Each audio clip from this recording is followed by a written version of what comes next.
आप सभी रात में चैन की नींद सो जाते होंगे, राइट? और नॉर्मली सारे ही लोग रात में चैन की नींद सोते होंगे, बट जब उनसे पूछा जाए कि वो कैसे सो जाते हैं रात में चैन की नींद बिना स्ट्रेस के, ऑफ कोर्स काम का स्ट्रेस अलग, बट सेफ्टी एंड सिक्योरिटी के स्ट्रेस अलग होते हैं। तो जब उनसे पूछा जाए कि कैसे आप सो जाते हैं, तो नॉर्मली ये जवाब आता है कि बॉर्डर पे हमारे जो सैनिक हैं, हमारे एयरफोर्स सोल्जर्स हैं, हमारे नेवी के लोग हैं, वो हमारे देश की रक्षा कर रहे हैं। और इतना ही नहीं दोस्तों, हमारा जो स्टेट है और सिटीज़ हैं, उनकी रक्षा भी पुलिस वाले कर रहे हैं, राइट? सो इस तरीके से हम रात को चैन की नींद सो जाते हैं। बट क्या आपने कभी सोचा है या ऐसा विचार आपके मन में आया है कि हमारे धर्म की रक्षा कौन कर रहा है? आज हम एक ऐसी दुनिया में प्रवेश करने जा रहे हैं जो सिर्फ एक नॉर्मल ऑर्डिनरी दुनिया नहीं है, बल्कि एक आंतरिक युद्ध का मैदान है। आप सभी ने I am sure social media के थ्रू देखा होगा या टीवी पर देखा होगा कई तपस्वी साधुओं को जो आजीवन अपना एक हाथ ऊपर करके खड़े रहते हैं अपनी तपस्या के लिए, अपने ध्यान के लिए, अपने मेडिटेशन के लिए। कुछ ऐसे साधु हैं जो कभी लेट कर नहीं सोते, जो बैठे बैठे सो जाते हैं। और क्या कभी आप सोच सकते हैं कि एक पाँव पर खड़े रहकर हिमालयन माउंटेन रेंज में भोलेनाथ की तपस्या करना, उनको पाने की कोशिश करना, ये सब एक तपस्वी जीवन का चमत्कार है। आज हम इन्हीं तपस्वी साधुओं के बारे में जानेंगे और देखेंगे कि कैसे ये अपने साधारण जीवन को और अपनी सारी सीमाओं को लांघ कर आगे जाते हैं साधु बनने के लिए। तो जी हाँ दोस्तों, आज का टॉपिक होने जा रहा है नागा साधुओं के ऊपर, जो कि सिर्फ एक सन्यासी ही नहीं बल्कि एक वीर योद्धा भी हैं, एक वॉरियर रेस है बेसिकली। क्या ये सिर्फ एक धार्मिक अनुशासन है या इसके पीछे छुपा हुआ है एक ज्ञान जो आपके और हमारे सोच के भी परे है? तो चलिए दोस्तों, स्वागत है आप सभी का मेरे चैनल कैप्चर नॉलेज के एक और अद्भुत और रहस्य से भरे वीडियो में, जहाँ पर हम नागा साधुओं के बारे में, उनके रहस्य के बारे में जानेंगे। कैसे वो इतना कुछ अचीव कर लेते हैं, सब कुछ सैक्रिफाइस करने के बाद भी। तो चलिए दोस्तों, उनके जीवन के बारे में जानते हैं पहले।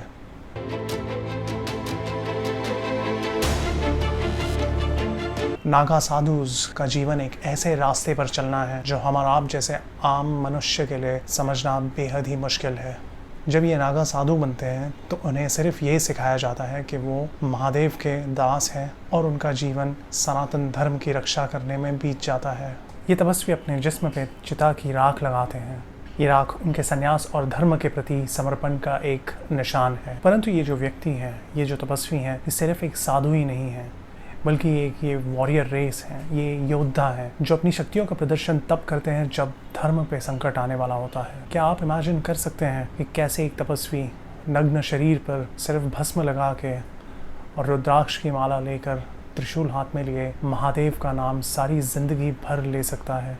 उनकी ये जो तपस्या है, उनका ये जो समर्पण है और उनकी ये जो वीरता है, ये दुनिया की किसी भी कठिन स्थानों में उनका साथ देती हैं, उनके शरीर का साथ देती हैं। ये सब एक स्पिरिचुअल साधु या तपस्वी नहीं है, सिर्फ ये धर्म के लिए अपनी जान देने के लिए भी तैयार हो जाते हैं। दोस्तों, आप लोगों ने सुना होगा 26 जनवरी को इंडिया में परेड होती है। उस परेड में हमारे बहुत सारे रेजिमेंट्स होते हैं, जैसे मराठा रेजिमेंट हो गया, राजस्थान रेजिमेंट हो गया, गढ़वाल रेजिमेंट हो गया, सिख रेजिमेंट हो गया, और हमारे फाइटर जेट्स दिखाए जाते हैं। उसमें हमारे पास कितनी सबमरीन्स है, ये सब दिखाया जाता है उस परेड में। ये क्यों दिखाया जाता है? ये इसीलिए दिखाया जाता है क्योंकि दूसरे देशों को हम बता सकें कि हमारे जो सोल्जर्स हैं, हमारे जो डिफेंस है, वो काफ़ी एडवांस है और हमारे पास ये सारी चीज़ें हैं, और इसके अलावा और भी सीक्रेट चीज़ें, वेपन्स हैं, जिससे हम उन पर अटैक कर सकते हैं। बट क्या दोस्तों, कभी आपने ये सोचा है कि हर 12 साल में जो कुंभ का मेला होता है वो क्यों किया जाता है? नॉर्मली सबको यही लगता होगा कि वो उसमें नागा साधुज उतर कर आते हैं और वो दिव्य स्नान करके वापस अपने हिमालय पर्वत पर अपने अपने स्थानों पर चले जाते हैं। सिर्फ ये बात नहीं है, सिर्फ वो दिव्य स्नान करने के लिए नहीं आते, वो अपने आप को प्रेजेंट करने के लिए आते हैं, अपने आप को दुनिया के सामने दिखाने के लिए आते हैं कि धर्म की रक्षा करने के लिए हम बैठे हैं, आप उसकी चिंता मत कीजिए। तो ये था दोस्तों नागा साधुओं के जीवन के बारे में। अब इनके इतिहास में चलते हैं और जानते हैं कि कैसे इनका ओरिजिन हुआ।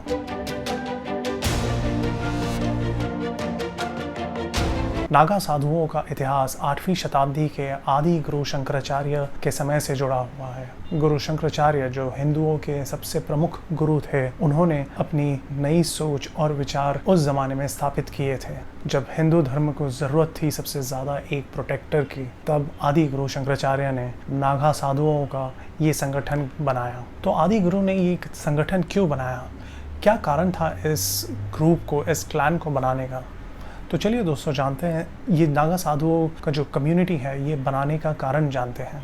तो दोस्तों बात है उस समय की, हमारे राजा इंडिया को प्रोटेक्ट करते थे और ब्राह्मणों का काम सिर्फ ये था कि हिंदुत्व के बारे में सबको ज्ञान देना, सबको बताना कि हमारा सनातन धर्म कैसा है, उसके रिचुअल्स क्या हैं। तो उस समय पे ऐसा हुआ कि आदि गुरु शुक्राचार्य ने देखा कि राजा महाराजा क्षत्रियज बेसिकली ये सब अपने राज्य की रक्षा कर रहे हैं, अपने किंगडम को प्रोटेक्ट कर रहे हैं, अपने लोगों को प्रोटेक्ट कर रहे हैं। इतना ही नहीं, वो दूसरे राजाओं को डिफीट करके भी देश को प्रोटेक्ट करने की कोशिश कर रहे हैं सब लोग। बट उन्होंने सोचा कि जिस तरीके से ब्राह्मणों ने हिंदुत्व को फैलाया है पूरे अखंड भारत में, तो आगे चलकर हिंदू धर्म को प्रोटेक्ट करने की बेहद ज़रूरत पड़ने वाली है। तो ब्राह्मणों ने तो अपना ज्ञान शास्त्रों के थ्रू दे दिया था सभी को, बट आदि गुरु शुक्राचार्य उन्हें ये इंट्यूशन हुआ कि धर्म की रक्षा शास्त्रों से नहीं की जा सकती। धर्म की रक्षा करने के लिए शस्त्रों का उठाना बहुत ज़रूरी हो जाएगा। इसीलिए उन्होंने नागा साधु क्लैन या नागा साधु ग्रुप बनाया। हम डरते हैं उनके अवतार से, उन्हें देखकर, क्योंकि उनका रूप ही ऐसा होता है। पूरे शरीर पर वो चिताभस्म लगाते हैं, हाथ में त्रिशूल लिए, रुद्राक्ष लिए। उनका अपीयरेंस बहुत ही ज़्यादा डरावना होता है और हमें डरना भी चाहिए, क्योंकि ये तपस्वी अपनी अघोर तपस्या और शक्तिमान व्यवहार के लिए जाने जाते हैं। मोस्टली नागा साधुओं के जीवन का उद्देश्य होता है सनातन धर्म की रक्षा करना, और इसी के साथ साथ वो सारे मंदिरों की भी रक्षा करते हैं। अब आगे बढ़ते हैं और जानते हैं नागा साधुओं की घोर तपस्या के बारे में।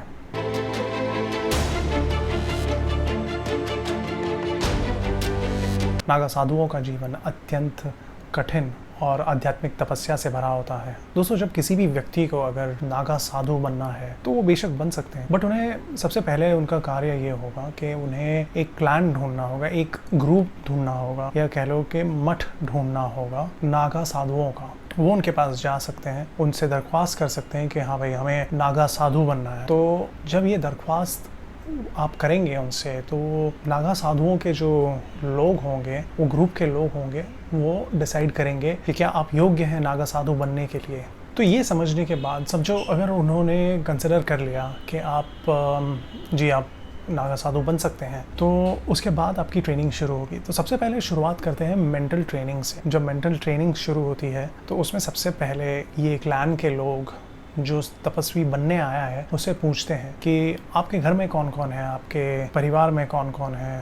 तो नॉर्मली लोग जवाब देते हैं कि उनके घर में उनके माता पिता, भाई बहन, हस्बैंड वाइफ, जो भी हैं उनके जीवन में जितने भी जीवित लोग हैं उनके परिवार में, उनके घर में। तो सबसे पहले ये जो नागा साधुओं का ग्रुप होता है, ये ग्रुप के लोग होते हैं, वो उनसे इन जीवित लोगों का श्राद्ध करवाते हैं, जिसे हम पिंडदान भी कहते हैं। इमेजिन करिए कितना दुख होता होगा ये सब करते समय। तो ये प्रक्रिया से गुजरने के बाद जब वो अपने जिंदा परिवार के लोगों का पिंडदान कर देते हैं, उनका श्राद्ध कर देते हैं, फिर आता है उनके ऊपर। फिर ये क्लैन के लोग उनसे कहते हैं कि अब आप अपना पिंडदान कीजिए, अपना श्राद्ध कीजिए। पहले तो उन्होंने अपने परिवार वालों का श्राद्ध किया, फिर उन्हें अपना श्राद्ध करना पड़ता है। ये तो रही उनकी मानसिक स्थिति की ट्रेनिंग की। तो ये ट्रेनिंग कंप्लीट करने के बाद कुछ लोग कर पाते, कुछ लोग नहीं कर पाते, उतना स्ट्रॉन्ग माइंड नहीं होता है लोगों का। सो ये ट्रेनिंग कंप्लीट करने के बाद उनकी आती है फिजिकल ट्रेनिंग, जिसमें उन्हें कमांडो वाली ट्रेनिंग दी जाती है, जो उस ज़माने में दी जाती थी, वो आज के ज़माने में हमारे नए कमांडोज जो बन रहे हैं उन्हें दी जाती है। तो ये 8वीं शताब्दी में आदि गुरु शंकराचार्य के टाइम पे नागा साधुओं को कमांडो की ट्रेनिंग दी जाती थी। ट्रेनिंग इतनी कठिन होती है, इतनी हार्ड होती है कि बहुत सारे साधु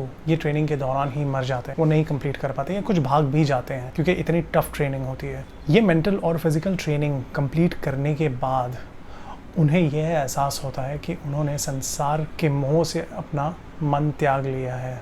वो फाइनली अपनी इनिशिएशन की ओर बढ़ते हैं। तो इनिशिएशन के दौरान जब उन्हें ये बताया जाता है कि उनके परिवार का पिंडदान हो चुका है, उनका खुद का पिंडदान हो चुका है, तो अब उन्हें इस पृथ्वी से या इस संसार के किसी से, कोई भी लोग से, कोई भी मटीरियलिस्टिक चीज़ों से कोई भी तरह का मोह नहीं होता। वो बेसिकली जब अपना पिंडदान करते थे तो उनका जो शरीर है वो सिर्फ जिंदा होता है, जो उनकी पुरानी आत्मा थी वो चली जाती है और उनमें उन्हें क्लैन लीडर या मठ आधीश उनके द्वारा एक नया नाम मिलता है, एक झोला मिलता है, एक त्रिशूल मिलता है, रुद्राक्ष मिलता है। बस यही उनका सांसारिक जीवन है और परिवार के नाम पे जो बाकी के नागा साधुज हैं यही उनका परिवार है। तो ये सब करने के बाद एक और प्रोसीजर भी होता है इन लोगों के अंदर, वो मुझे यहाँ पे बताना पड़ेगा आप सभी के सामने, नसबंदी का। तो इसमें बेसिकली क्या होता है, एक साधु को तपस्वी बनने के लिए अपनी नसबंदी करवानी होती है। सो मेल साधुओं को ऐसा करना होता है कि जब वो फाइनल इनिशिएशन करके अपना नाम चेंज करके अपना जो वस्त्र वगैरह सब ले करके जब हिमालय की ओर बढ़ने के लिए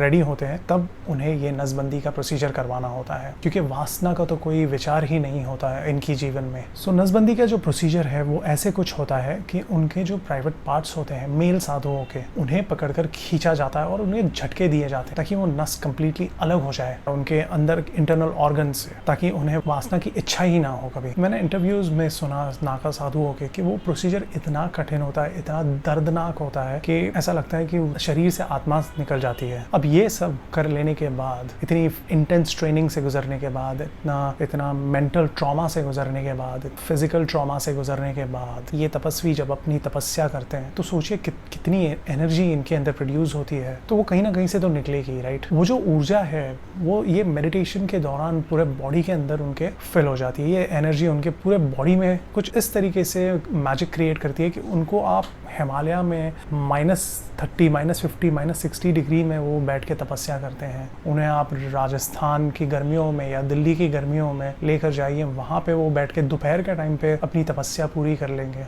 उन्हें गर्मी या सर्दी का कोई एहसास ही नहीं होता, वो मेडिटेशन के थ्रू इतना पावरफुल बन जाते हैं। तो हम आम इंसानों का उनसे डरना तो बनता ही है, लेकिन डर के साथ साथ उनकी रिस्पेक्ट भी होनी चाहिए क्योंकि वो हमारे धर्म की रक्षा कर रहे हैं। अब आगे बढ़ते हैं और जानते हैं कि ये शस्त्र का उपयोग कैसे करते हैं, ये वेपन्स का यूज कैसे करते हैं।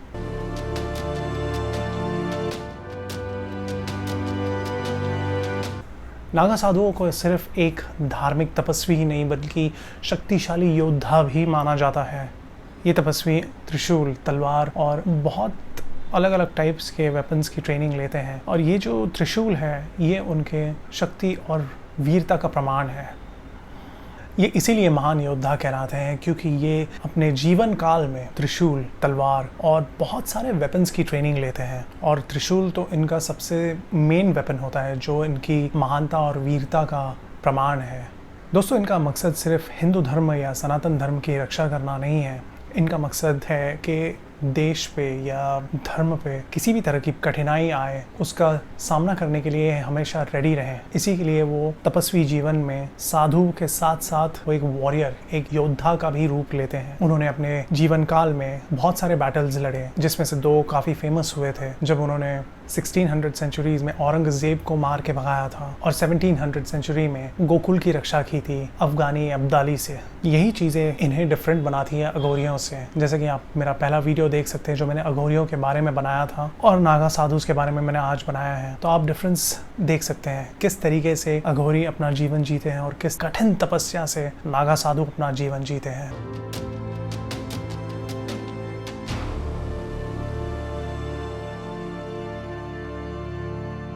तो दोस्तों, अंत में इतना ही कहना चाहूँगा कि नागा साधु अपने आप में एक अद्भुत रहस्य है। उनका जीवन एक अनोखा मिश्रण है भय, आकर्षण और आध्यात्मिकता से भरा हुआ। नागा साधु की दुनिया एक ऐसा आध्यात्मिक सफ़र है जो कभी पूरी तरीके से समझा नहीं जा सकता, क्योंकि इनकी इच्छा है कि ये इनके बारे में कोई ज़्यादा जाने नहीं, इसीलिए 12 साल में एक बार ये आते हैं। ये कभी ज़्यादा इंटरव्यूज़ नहीं देते, किसी से मिलते जुलते नहीं हैं, इसीलिए हम इनके बारे में बहुत कम जानकारी रख पाए हैं आज तक। इनकी जो स्पिरिचुअल पावर्स है ये कभी अपनी कला को दर्शाते ही नहीं है। हाँ, जब कुंभ का मेला लगता है तब ये आके कोयले पे चल के अपनी स्पिरिचुअल पावर्स का प्रदर्शन करते हैं। ये सब तो ठीक है, नॉर्मल है, बट इसके अलावा और कितने राज छुपे हुए हैं इनके अंदर, ये हम और आप जैसे लोग कभी जान ही नहीं पाएंगे जब तक वो हमें बताना नहीं चाहे तब तक। तो दोस्तों उम्मीद करता हूँ कि आप सभी को ये वीडियो पसंद आया होगा। अगर आपको हमारा ये कंटेंट अच्छा लगा तो इसे कृपया करके लाइक करें, शेयर करें, कमेंट भी करें और मेरे चैनल को सब्सक्राइब करना ना भूलें। आपका सपोर्ट मेरे लिए बहुत ज़्यादा मायने रखता है। तो दोस्तों मिलते हैं अगले वीडियो में, तब तक के लिए आप अपना ध्यान रखें। धन्यवाद और एक बार फिर कैप्चर नॉलेज में आप सभी का स्वागत है।